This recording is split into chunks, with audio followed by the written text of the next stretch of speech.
ఓం శాంతి. ఈరోజు ఫిబ్రవరి 21వ తేదీ 2025 శివ్ బాబా వినిపించిన మురళి సారాంశము.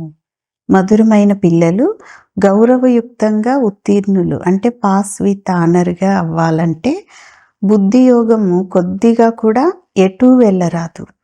ఒక్క బాబా స్మృతి మాత్రమే ఉండాలి. దేహాన్ని స్మృతి చేసేవారు ఉన్నత పదవిని పొందలేరు అంటున్నారు బాబా. ప్రశ్న: అన్నింటికంటే ఉన్నతమైన గమ్యం ఏది? సమాధానం: ఆత్మ జీవించి ఉండగానే మరణించి ఒక్క తండ్రి సంతానంగా అవ్వాలి. ఇతరులెవ్వరూ గుర్తు రాకూడదు.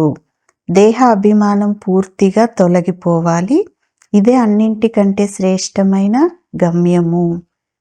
నిరంతరము ఆత్మాభిమాని స్థితి ఉండాలి. ఇదే గొప్ప గమ్యం. దీని ద్వారానే కర్మాతీత స్థితిని ప్రాప్తి చేసుకుంటారు అంటున్నారు బాబా. ఈరోజు పాట: మీరు ప్రేమ సాగరులు, మీ యొక్క ప్రేమ అనే బిందువు కోసం తపిస్తూ ఉన్నాము అనేది పిల్లలు తండ్రికి చెప్తూ ఉన్నారు. మంచిది. మధురాతి మధురమైన అపురూపమైన పిల్లలకు తల్లి తండ్రి బాబ్దాదాల యొక్క ప్రియ స్మృతులు మరియు గుడ్ మార్నింగ్. ఆత్మిక తండ్రి ఆత్మిక పిల్లలకు నమస్తే.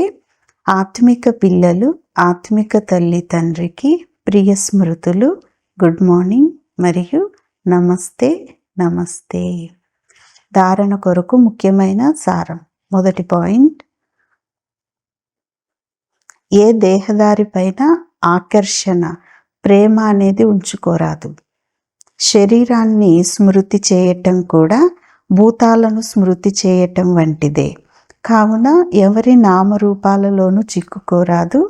మీ దేహాన్ని కూడా మరచిపోవాలి అంటున్నారు బాబా. రెండవ పాయింట్: భవిష్యత్తు కొరకు అవినాశి సంపాదనను జమ చేసుకోవాలి.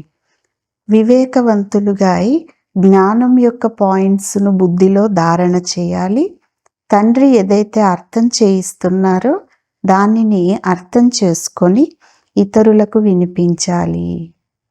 ఈరోజు వరదానం: కల్పకల్పం యొక్క విజయులము అనే స్మృతి ఆధారంగా మాయా శత్రువును ఆహ్వానించేవారు మహావీర్ విజయీ భవ. వరదానం యొక్క వివరణ: మహావీర విజయీ పిల్లలు పరీక్ష పేపర్ను చూసి భయపడరు. ఎందుకంటే త్రికాలదర్శులైన కారణంగా మేము కల్పకల్పము విజయం పొందిన ఆత్మలము అని వారికి తెలుసు. మహావీరులు ఎప్పుడు బాబా నా వద్దకు మాయను పంపించకండి, కృప చూపించండి, ఆశీర్వదించండి, శక్తినివ్వండి, ఏం చేయాలి, ఏదైనా దారి చూపించండి అని మహావీరులైన పిల్లలు ఎప్పుడూ కూడా అనరు. ఇలా అనటం కూడా బలహీనతే.